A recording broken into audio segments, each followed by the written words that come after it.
Hi guys, this is GSMdome and you're probably wondering why I have a suitcase in front of me. Well, the folks of HMD Global, aka the owner of the Nokia brand, have sent me this in order to highlight the fact that you can now repair your Nokia phone at home.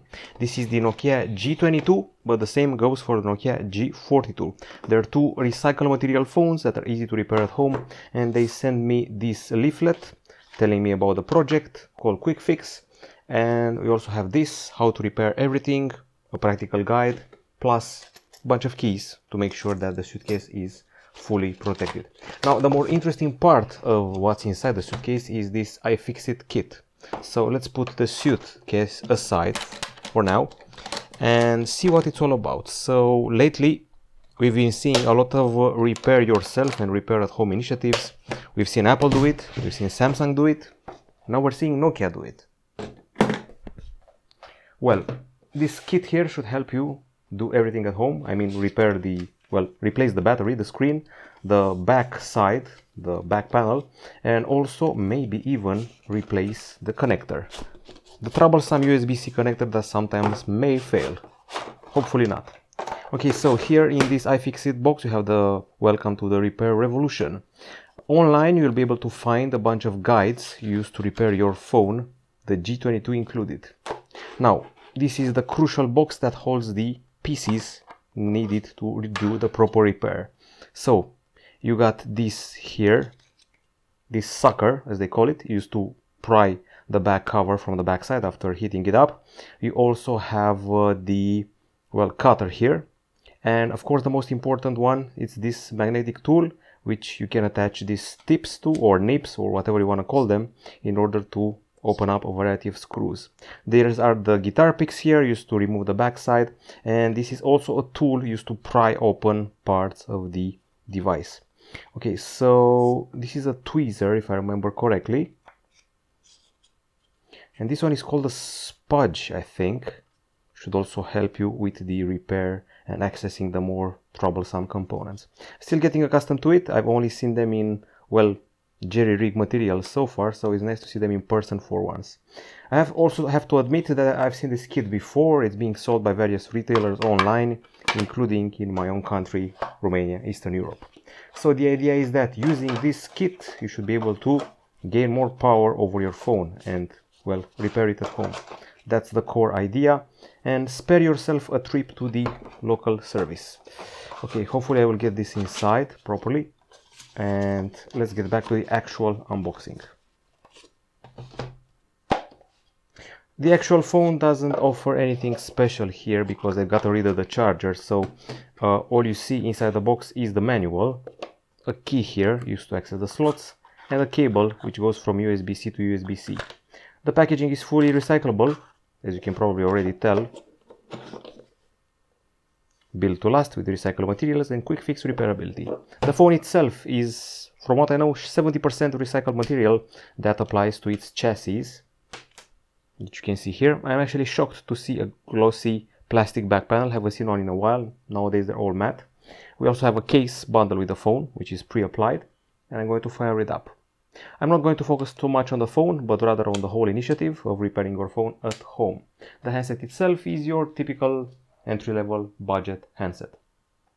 Now, the design involves a glass front, plastic back, plastic frame, some minor dust and splash resilience, and a pretty good looking camera module, which actually reminds me of the, well, Nokia phones unveiled at IFA 2022 in Berlin last year. We also have the old school teardrop notch at the front side. Haven't seen one in a while. It's usually a sign that you're dealing with a budget phone. I have to say that the handset is a bit slippery if you don't have the case applied, but luckily I do. The flat frame may help with the grip. The bezels are quite big and the screen is pretty bright, as you can see here as a starting aspect. Okay, so aside from that, let's see what else we can gather here. Okay, so the screen you're seeing is quite generous in diagonal.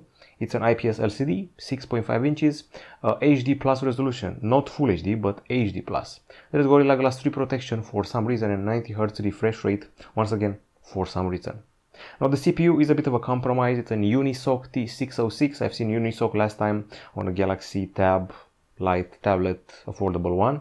It's accompanied by 4 gigs of RAM, and as you can see, not much of a powerhouse. There is a bit of lag going through these scrolling menus. 64 or 128 gigabytes of storage and a microSD card slot thrown in for good measure. And you should also know that the battery is quite generous, as it usually happens on such a budget phone.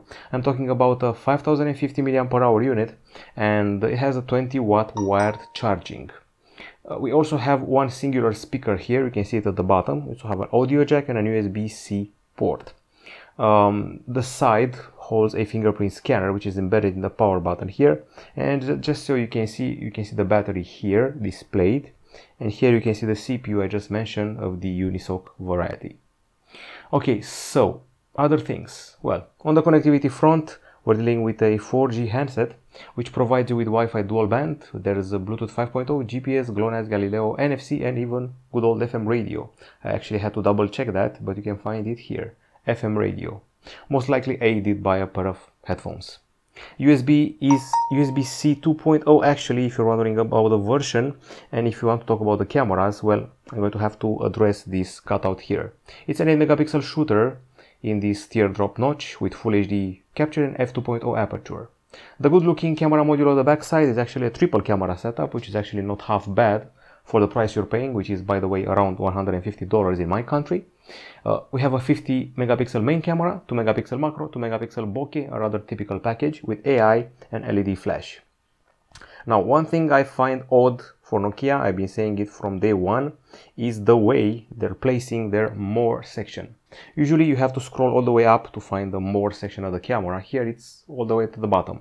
We have slow motion here, we have video, we're stuck with Full HD, we have photo, we also have an HDR mode, and extras like the full 50 megapixel resolution shot.